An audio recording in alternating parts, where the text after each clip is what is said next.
Hello, my dear teacher aspirants. Welcome to Happy Learning YouTube channel. Today we have 30 important grammar MCQs based on the PST and HSTR English syllabus paper 2. Try to answer each question before I reveal the answer. And if you find this class helpful, like this video and subscribe to our channel. I wish all the best for your HSTR and PST exam. Let's begin the challenge. These questions are framed according to the syllabus of PST and HSTR English syllabus. Choose the correctly identify parts of speech for the underlined word. She spoke quietly. This is a sentence. The underlined word here softly. Adjective, adverb, preposition, conjunction. Softly, it is an adverb. Why adverb? It qualifies. It explains the verb. How she spoke. Spoke is a main verb here. The correct answer is adverb. The sentence, the committee approved the proposal anonymously. The word committee is a. Tell me the answer, please. Abstract noun, collective noun, material noun, and proper noun. Committee is a collective noun. Please comment your answer. Choose the sentence in which the verb is used in the past perfect continuous tense. PST, GPT and HSTR ಗೆ paper 2 ನಲ್ಲಿ if you want to construct sentences, you must know the tenses. Present tense, past tense and future time. Here they are asking the question, find out the sentence which is in past perfect continuous tense. They had completed the work. Had completed ಬಂದಿದೆ ಅಂದ್ರೆ ಅಲ್ಲಿ ಅದು past perfect. Completed is the V3 form. Complete V1 present tense verb. Completed is the V2 past tense verb. Completed V3 past participle. This is in the past perfect tense. They had been working for 3 hours before lunch. They were working for 3 hours. They have been working for 3 hours. They had been. Had shows past perfect. Been working. It is in the continuous form. They were working. This is in the past continuous tense. Past continuous tense. They have been working. Have been. It shows present perfect continuous tense. Next question. By the time the principal arrived, the teachers dashed the meeting. Start, have started, had started, and were starting. Here correct answer is C. Had started. The meeting began in another past event. Already meeting start ಆಗಿದೆ principal ಬರುವ ಹೊತ್ತಿಗೆ. So the teachers had started the meeting. This is the correct answer. Next question. Choose a sentence with the correct use of an auxiliary verb. Verb modals. The 24 modals in English. He do not know the answer. He does not knows the answer. He does not know the answer. He not does know the answer. Correct use of an auxiliary verb. ಇಲ್ಲಿ auxiliary verb ಯಾವ್ದಿದೆ? Does. Do, does, did. Do group ಅಲ್ಲಿ ಬರುತ್ತೆ ಅದು. Simple present tense ಅಲ್ಲಿ ಇದೆ. He do not ಬರೋದಿಲ್ಲ. He does not knows. ಇಲ್ಲಿ ಕೂಡ S verb ಇದೆ. Does plus know. ಈ verb ಅನ್ನ ಡಿವೈಡ್ ಮಾಡಿದ್ರೆ ಹಾಗಾಗಿ ಇದು ಕೂಡ wrong. He does not know the answer. This is the correct one. So V1 is here. No new noun. He not does. So auxiliary verb before ಬರಬೇಕು. So this is also wrong. He does not know the answer. This is the correct. Which sentence uses a modal verb to express strong obligation? You may submit the form today. You can submit the form today. You must submit the form today. You might submit the form today. So ಇವೆಲ್ಲ modal verbs. ಇದರಲ್ಲಿ strong obligation ಅನ್ನ ಹೇಳ್ತಕ್ಕಂಥದ್ದು you must come to school today, you must do this homework ಅಂತೇಳಿ you must submit the form today. You may ನೀನು submit ಮಾಡಬಹುದು. You can submit the form today ನೀನು ಮಾಡಬಲ್ಲೆ. You might submit the form today.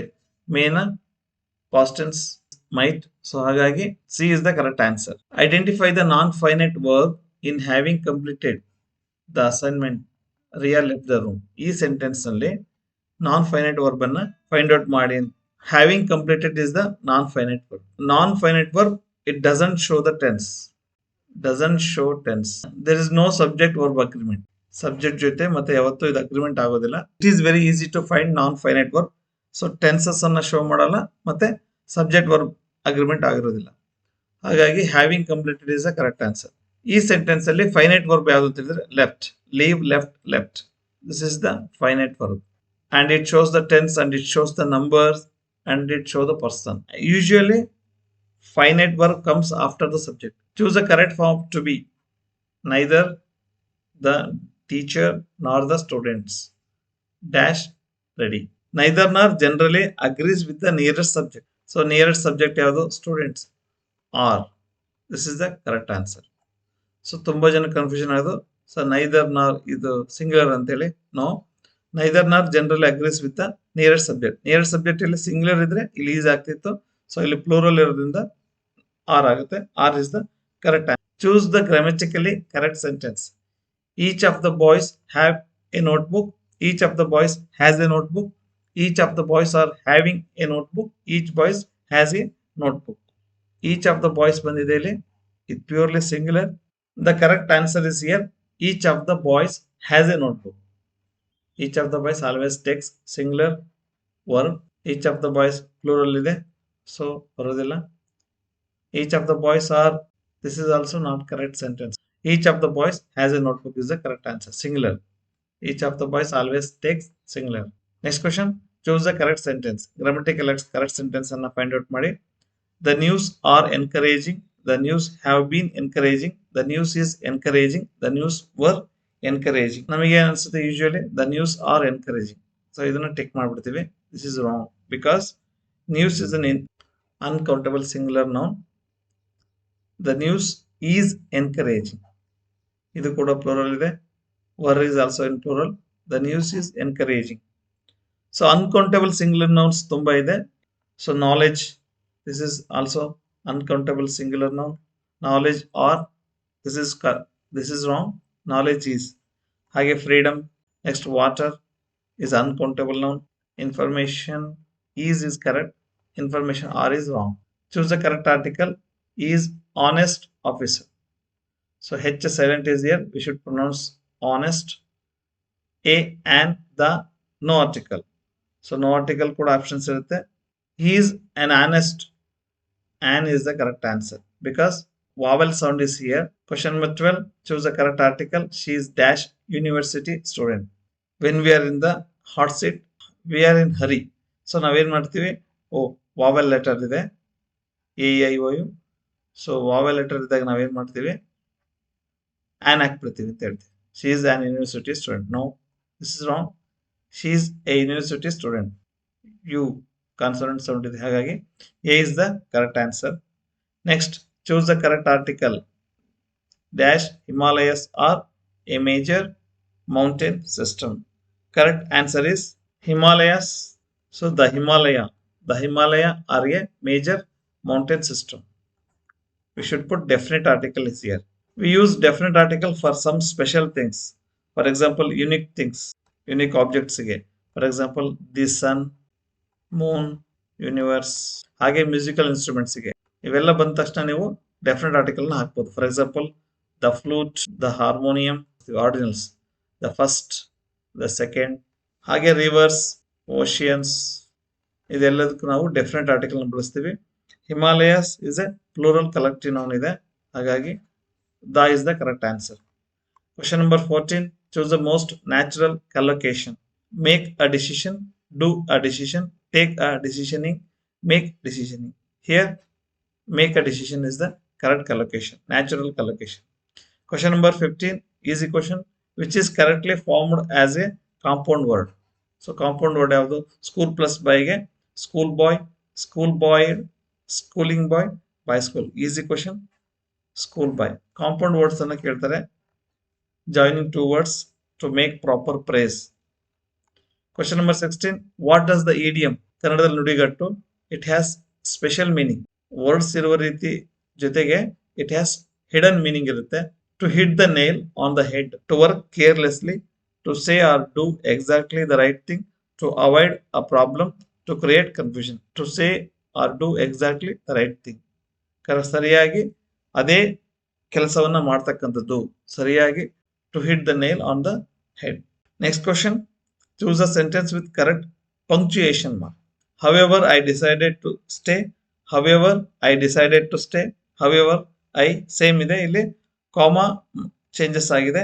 whenever the word however comes, it is separated by comma. This is the correct answer. B is the correct. However, ಅದಾದ ತಕ್ಷಣ comma ಬರುತ್ತೆ.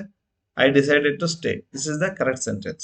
Choose the correctly punctuated direct speech. Rohan said, I am ready. Punctuation marks ಯಾವುದು correct ಅಂತ ಹೇಳಿ ಕೇಳಿದರೆ, comma used before the quoted speech and after end. This is the correct answer. So comma is here, quotation mark begins, I am ready.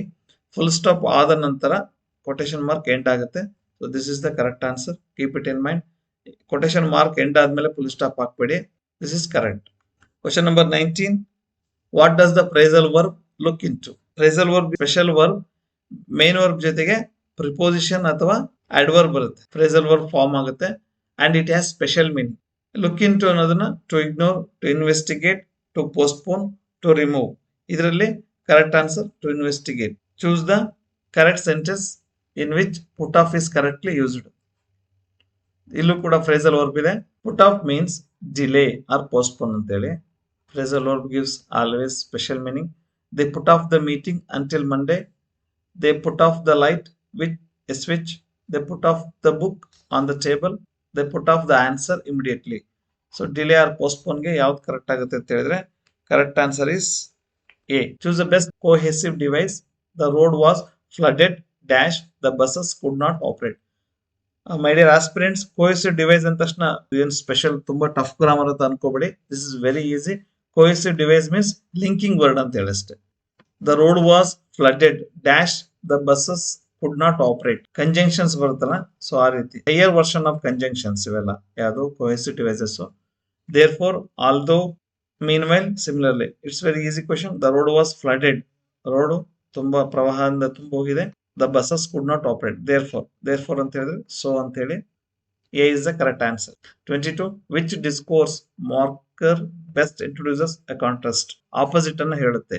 Moreover, however, therefore, consequently. It's very easy question. However, because moreover is addition, therefore continues the process. Consequently is also continues the process. However, it gives contrast. Next question. The wind whispered through the trees. So ಇದು figures of speech ಅಲ್ಲಿ ಬರುತ್ತೆ. There are more than 30 figures of speech in English. ನಿಮಗೆ major ಆಗಿ ಕೇಳ್ತಕ್ಕಂಥದ್ದು ಒಂದು 8 ಕೇಳ್ತಾರೆ. Simile, ಪರ್ಸನಿಫಿಕೇಶನ್, iron, ಹೈಪರ್ಬಲಿ, ಆಕ್ಸಿಮೋರಾನ್, ಪನ್, ಈ ರೀತಿಯಾಗಿ ಕೇಳ್ತಾರೆ. The wind whispered through the trees. ಇಲ್ಲಿ correct answer personification. Personification means here the wind it is given to the human ability. So human ಎಬಿಲಿಟಿಯನ್ನು ಅದಕ್ಕೆ ವ್ಯಕ್ತೀಕರಿಸಿದ್ದಾರೆ, ವಿಸ್ಪರ್ ಮಾಡ್ತಕ್ಕಂಥದ್ದು ಹ್ಯೂಮನ್ ಎಬಿಲಿಟಿಯನ್ನ. ಹಾಗಾಗಿ ಇದನ್ನ ಪರ್ಸನಿಫಿಕೇಶನ್ ಅಂತ ಕರೀತಾರೆ. ಪರ್ಸನಿಫಿಕೇಶನ್ ಅಂತ ಹೇಳಿದ್ರೆ a figures of speech when you give human feelings or actions to non human things. For example, animals, objects and ನೇಚರ್ಗೆ we give human feelings and actions to animals and objects and nature. Wind is non human thing. ಇಲ್ಲಿ ವ್ಯಕ್ತೀಕರಣ ಮಾಡಿದ್ದೀವಿ. ಪರ್ಸನಿಫಿಕೇಶನ್ಗೆ Kannada word he is as brave as a lion. This is one of the figures of speech. Simile is the correct answer. As ಬಂದಿದೆ. Simile find out ಮಾಡೋದು very easy. As, like, so. ಈ ಮೂರಲ್ಲಿ ಒಂದು ಬಂದ್ರೆ this is simile. ಕನ್ನಡದಲ್ಲಿ ಉಪಮಾಲಂಕಾರ. The classroom was a zoo is an example of simile, metaphor, alliteration, euphemism. So correct answer metaphor. Metaphor ಅಂತ ಹೇಳಿದ್ರೆ ಕನ್ನಡದಲ್ಲಿ ರೂಪಕಾಲಂಕಾರ. Simple, very simple. Metaphor is a figures of speech without as, like, so. Simile as, like, so ಇರುತ್ತೆ. As, like, so ಇಲ್ಲದೆ ಇರ್ತಕ್ಕಂತಹ ಅಲಂಕಾರ metaphor. ಎರಡು same ಅದು actually. Classroom was a zoo. Classroom ಅನ್ನ ಝೂಗೆ ಹೋಲಿಸಲಾಗಿದೆ, ಆದ್ರೆ ಇಲ್ಲಿ ಆಸ್, ಲೈಕ್, ಸೊ ಇಲ್ಲ. ಇದು metaphor. Compare two different things. Class room ಅನ್ನೋ ಒಂದು ಥಿಂಗ್ ಬೇರೆ, ಝೂ ಅನ್ನೋದು ಬೇರೆ. ಇವೆರಡನ್ನ ಕಂಪೇರ್ ಮಾಡಿದ್ದಾರೆ. ಹಾಗಾಗಿ ಇದು ಟೈಮ್ ಈಸ್ ಎ ಥೀಫ್. ಸಮಯ ಒಂದು ಕಳ್ಳನಂತೆ. ಅಂತೆ ಇರೋದಿಲ್ಲ ಇದರಲ್ಲಿ. ಹಾರ್ಟ್ ಸ್ಟೋನ್, ಕಲ್ಲು ಹೃದಯ. Metaphor. 26. Peter Piper picked a peck of peppers mainly illustrates. Tongue twister ಇದೆ ಇಲ್ಲೊಂದು. ಅಲಿಟರೇಷನ್, ಹೈಪರ್ಬಲಿ, ಹೈಪರ್ಬೋಲ್ ಅಲ್ಲ ಇದು, hyperbole, metonymy, irony. Correct answer alliteration. Alliteration means repetition of sounds. ಪ ಅನ್ನೋ ಸೌಂಡ್ ಇದೆ ನೋಡಿ, ರಿಪೀಟ್ ಆಗಿದೆ. Alliteration. Identify the error. Neither of the answers are correct. ಈ ಸೆಂಟೆನ್ಸ್ ಅಲ್ಲಿ ಯಾವ ಪಾರ್ಟ್ ಎರರ್ ಇದೆ ಅಂತೇಳಿ. ಇಲ್ಲಿ ಕರೆಕ್ಟ್ ಆನ್ಸರ್ಸ್ ಕೊಟ್ಟಿಲ್ಲ, ಬಟ್ ಯಾವ ಪಾರ್ಟ್ ಅಲ್ಲಿ ಎರರ್ ಇದೆ ಅಂತ ಕೇಳಿದರೆ neither of the answers are, this is the wrong part. Neither of the answers it has always singular, wrong ಆಗಿರೋ ಆಪ್ಷನ್. ಸೊ ಕನ್ಫ್ಯೂಷನ್ ಆಗುತ್ತೆ. ಎರರ್ ಅನ್ನ ಕೇಳಿದರೆ ಅಷ್ಟೇ. Are is in error. Correct answer is. 28 identify the error. She is senior than me. ತುಂಬಾ ಜನ ಹೇಳ್ತಾರೆ ಹೋ is senior than me. Than me ಅಲ್ಲ, to me. She is senior to me. He is senior to me. To ಹಾಕ್ಬೇಕಿಲ್ಲಿ. I prefer coffee than tea ಅಂತ sentence ಇದೆ. ಇದರಲ್ಲಿ wrong ಆಗಿರೋದು than. I prefer coffee to tea. This is the correct answer. 29 choose the correctly edited sentences. He is one of the student who works hard. He is one of the students who works hard. He is one of the students who work hard. He is one of the student who work. ಸ್ವಲ್ಪ tricky question ಇದು. Answer he is one of the students who work hard. ಇಲ್ಲಿ ನಾವೇನ್ ಮಾಡ್ತೀವಿ, he is one of the, he is ಇದೆ ಅಲ್ವಾ, so singular ಅಂತೇಳಿ ಏನ್ ಮಾಡ್ಕೊಂಡು ಇಲ್ಲಿ ಕೂಡ ವರ್ಕ್ಸ್ ಸಿಂಗ್ಯುಲರ್ ತಗೊಂಡ್ಬಿಡ್ತೀವಿ. ನೋ, ರಿಲೇಟೆಡ್ ನಿಯರೆಸ್ಟ್ ಸಬ್ಜೆಕ್ಟಿಗೆ ವರ್ಕ್ ತಗೊಳುತ್ತೆ. He is one of the students. ಇದು ಇಲ್ಲಿವರೆಗೂ ಆಯ್ತು. ಅನೇಕ ಜನ ಶಿಷ್ಯರಲ್ಲಿ ಇವನು ಒಬ್ಬ. He is one of the students who work hard, not works hard. Tricky question. Who work hard is the correct answer. Question number 30 and the last question. The last question, choose the correct comparative form. ನಿಮಗೆ comparative form ಗೊತ್ತಿದೆ my dear aspirants. Positive degree, comparative degree, superlative degree. This is the most easier method. This is the easier method of the two. This is more easier than that. This is easiest than that. So ಇದರಲ್ಲಿ comparative form ಅನ್ನ ನೀವು form easy, easier, easiest, the easiest 3 types of form ನ ಕೊಟ್ಟಿದ್ದೀನಿ. Correct answer ನ comment section ಅಲ್ಲಿ comment ಮಾಡಿ ಅಂತ ಹೇಳ್ತಾ, ಈ ಎಲ್ಲಾ ಕ್ವಶನ್ಸ್ ಗಳು PST, GPTR, HSTR, paper 2 English ಗೆ ಸಂಬಂಧಪಟ್ಟ grammar questions. You will expect part 2 also. In part 2 ನಲ್ಲಿ ನೆಕ್ಸ್ಟ್ 30 ಕ್ವಶನ್ಸ್ ಅನ್ನ ಡಿಸ್ಕಸ್ ಮಾಡೋಣ. ಈ 30 ಕ್ವಶನ್ ಗೆ ನೀವು ಆನ್ಸರ್ ನ ಕಮೆಂಟ್ ಮಾಡಿ ಅಂತ ಹೇಳ್ತಾ, so subscribe and share this video to your friend co-learners. ನೇಮಕಾತಿಯ ಅರ್ಜಿ 18ನೇ ತಾರೀಕಿಂದ ಶುರು ಆಗುತ್ತೆ. ಸೊ ಅಕ್ಟೋಬರ್ ನಲ್ಲಿ ಪರೀಕ್ಷೆ ಇದೆ. ಪರೀಕ್ಷೆಯ ಪಯಣ ಯಶಸ್ವಿ ಆಗಲಿ ಅಂತ ಹೇಳ್ತಾ, I wish all the best. Thank you and happy learning.